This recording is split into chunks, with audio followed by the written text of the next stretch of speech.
Përplasje mes Mateos dhe çiftit Selin Gimbo. Dyshohet se merr fund miqësia mes tyre. 3 nga personazhet më të komentuar të edicionit të 5 të Big Brother VIP Albania, Selin, Mateo dhe Gimbo, duket se nuk ruajnë më raportin e afërt që krijuan gjatë qëndrimit në shtëpinë më të famshme në Shqipëri. Edhe pse brenda Big Brother VIP ata u pan shpesh pranë njëri tjetrit dhe krijuan një shoqëri që u pëlqye shumë nga publiku, javë pas përfundimit të formatit marrëdhënia mes tyre duket se ka marrë një kthes të papritur.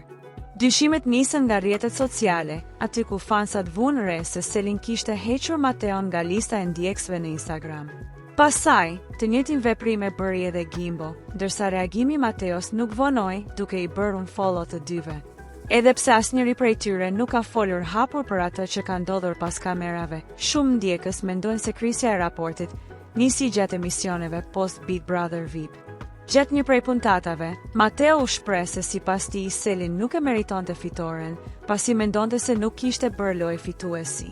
Një deklaratë që u komentua shumë dhe që duket se ka lënë shije jo të mirë te fituesja e këtij edicioni.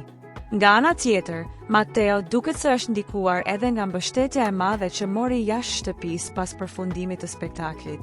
Shumë ndjekës në rrjete konsideronin atë si një nga pretendentët kryesor për fitore, madje për disa ai ishte fituesi moral i këtij sezoni. Kjo mund ta ketë bërë të ndjetë i zhgënjur për faktin që e mbylli garën si finalisti i tretë. Megjithatë, ndryshe nga Mateo, Brikena nuk ka ndarë të njëjtin mendim publikisht dhe ka treguar respekt për rezultatin e finales. Por pavarësisht gjithë zhurmës që po krijohet në rrjet, situata të tilla nuk janë të reja për publikun shqiptar. Pothuajse pas çdo edicioni të Big Brother VIP Albania, miqësitë e krijuara brenda shtëpisë shpesh ndryshojnë jashtë saj, qoftë për shkak të deklaratave, presionit të publikut apo mënyrës se si secili e përjeton lojën pas përfundimit. Në fund, Big Brother VIP Albania ka treguar gjithmonë se jo çdo raport që lind brenda shtëpisë arrin t'i mbijetojë realitetit jashtë kamerave.